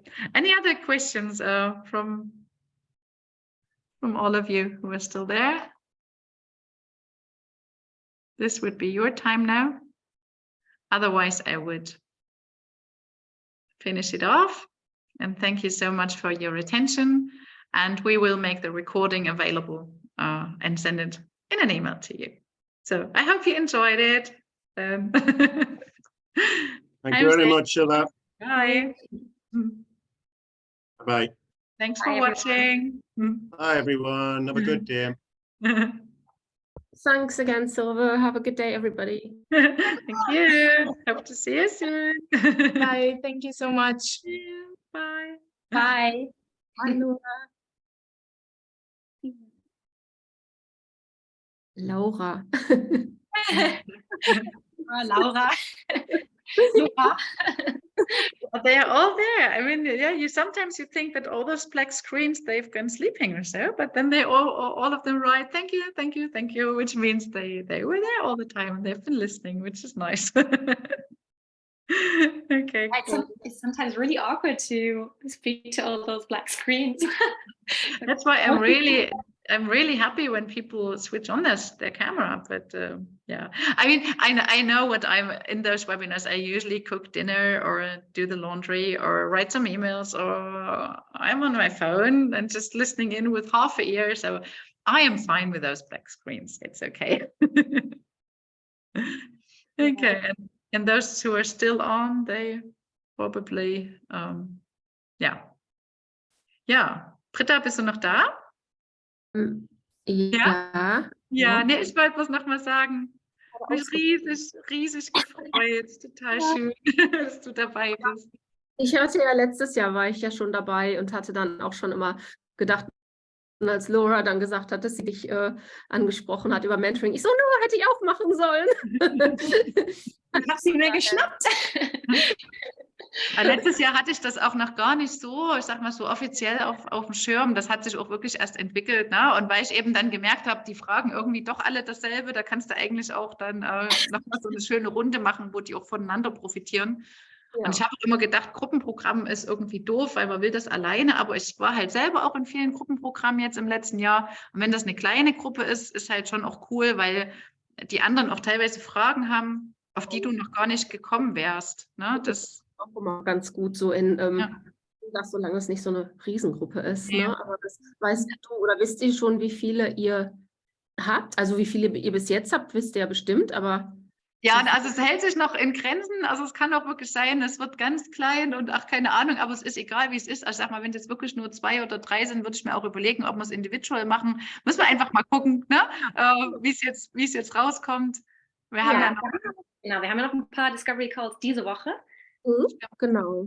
Und dann habt ihr ja das LinkedIn nächsten Montag. Genau. Muss ich mich dafür noch extra anmelden oder? Du bist dabei, genau. Aber wir müssen mit dem Link, da musst du noch mal gucken, ne, dass du den dann auch mit hast und auf den richtigen klickst. Ne? Also ich habe halt gedacht, das wäre sowieso irgendwann zwischen Reihen gekommen, ne, dieses LinkedIn-Seminar. Und da habe ich gedacht, da können wir es auch gleich an den Anfang nehmen. Da haben noch ein paar die Chance, da, ich sag mal, gegen Extrabezahlung dabei zu sein. Vielleicht hüpft noch ein oder andere mit ins große Webinar rein. Das war einfach so die Überlegung dabei. Ne? Genau. Wir haben ein Video. Oh, sorry, we should maybe speak English now, because Yeah, hello, Vinita. Where are you watching from? Oh, your microphone. You're muted. Oh, write it in the chat. No, it should be. Hi, yeah. You can hear me now? Yeah, now we can hear you. Yeah. Yeah, I'm from India, Sylvia. Great. What time is it on your side of the world now? It's going to be 15 minutes to 5. Okay, that's Yeah. actually it's quite a good time if you want to have people from more towards the east. So I'm still wondering what is a good time for those webinars. Yeah, the last one I did in the evening in Europe, and many Indian people wrote me, why do those nice things always take place when I'm sleeping? So Yeah, happens. I never get time to talk to my clients, never, because they are sleeping when I'm working. yeah. Most of the time. Which languages do you translate? English to Hindi. Okay, good to know. Make sure to connect on LinkedIn, so whenever we need something in that direction, yeah, we'll be. I have so many things to ask. Cool. Can I ask a question now? Yeah, like- sure. Yeah. I have experienced that, see, it takes a lot of hard work when we connect to a client. But what happens that, so I did not get a chance to work with direct clients, but of course I got a chance to work with very good agencies who pay very well. So they send me the samples, I send them samples back, translated them, and then I got projects as well. But later on, like, I don't know what happens later on, like we get involved in something, and then afterwards what happens, things do not go like, maybe after second project something just stops, and then again I have to knock more doors. So what I want is, like, I just want to keep my clients forever. Yeah. So I do not know, and yeah. Have you asked them? Have you asked them for a reason? Have you looked for their feedback? Actively encouraged it, like saying, "Oh, I realized I haven't got any jobs from you lately. Was there anything about quality? Is there anything I can improve?" I always like to openly communicate this to project managers and say, "I'm just wondering, have you tried this?" Recently, one of my clients, so that person told that the project only did not come. They themselves, like, we worked on one project, and then later on they sent another email to us that, are you available? And I replied that yes, I will be available, I will be happy to. So then I believe people started following up a lot, and then we got a reply, as a group we got a reply that, like, I was in the BCC. I did not ask, but I was in the BCC, so I got reply that the project has not yet come. So this is the story of one client. Then another client, when I was working with them, they gave me some review work in the beginning, and then later on what I realized, that maybe they were looking for like, they did not need those many people. At the same time, many people joined, and they did not need more people in the team. So I was just wondering, do they forget us? Like, do they forget us, and maybe we need to remind them about that we are also there with you, and we have signed NDA with you. Maybe Yes. something like that is Yeah. happening. I mean, if there, the other possibility there would be if people send you one job and then never again. I mean, there is the possibility that there is some quality issue. Yeah.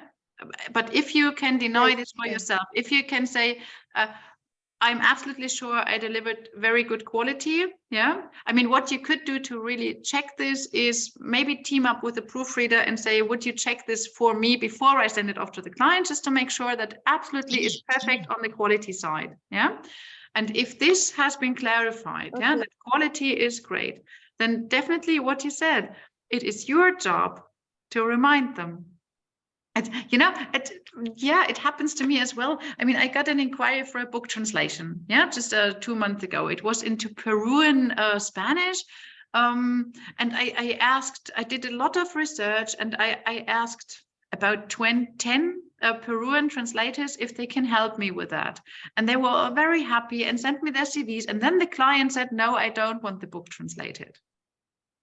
Of course, I should have notified all of them, but I notified maybe the 5 of them that I communicated most intensely with, and it just didn't write back to the other 15 that I had also written that inquiry to. So yes, as you said, it is your job to come back into their minds every now and then. This is your job, because the project managers And care about the clients, no? And recently what happened, I reviewed a book, and the book went back like then they got it in my language. There is a lot of stylistic issues, like there are different styles of writing. So since maybe that the change is not a very like it's not a grammatical change, or it's not a change which the language requires, but project managers will not understand because they do not know our language. They know English, or they know some other language. So in my case, what happened, I reviewed that book, and then they got first page reviewed by someone. That person was using some other style, like there was no change, and the grammatical errors I could answer, I could reply to them, but the other things which were stylistic.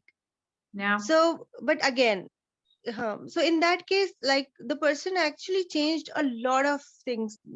They made so many stylistic changes, and it was very difficult for me to explain it to them that these are actually not mistakes, these are just the stylistic preferences. So It's always, then even I and yeah, it's so always now terrible I with do not, yeah. stylistic changes. I've known this. I mean, it is difficult if it's just the second or first job that you've done for a particular client. They need trust, and of course they will have asked a proofreader they trust, and if that proofreader says there were so many changes, of course you will be thrown out.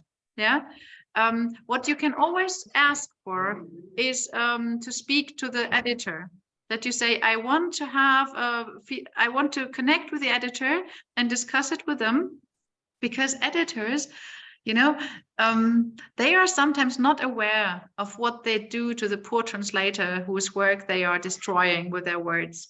And editors sometimes have the idea that they have to prove that they are a good editor by making many changes, without having the idea what this means to the translator, that the translator is like thrown out of the database, because of that.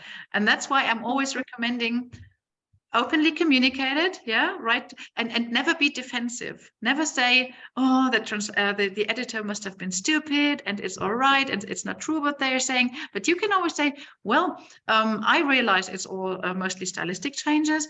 I would like to have the opportunity to talk to the editor, and then when you're one-on-one with the editor, you can tell them about your concerns and saying, you know what this means to me, was my translation really as poor as it seems after you edit, or please, can you tell the client that my translation was good, but that you just it was subjective, you tried to make it even better, but my translation was good. So you can sort this out with the editor, because you are on the same level and in the same boat, actually.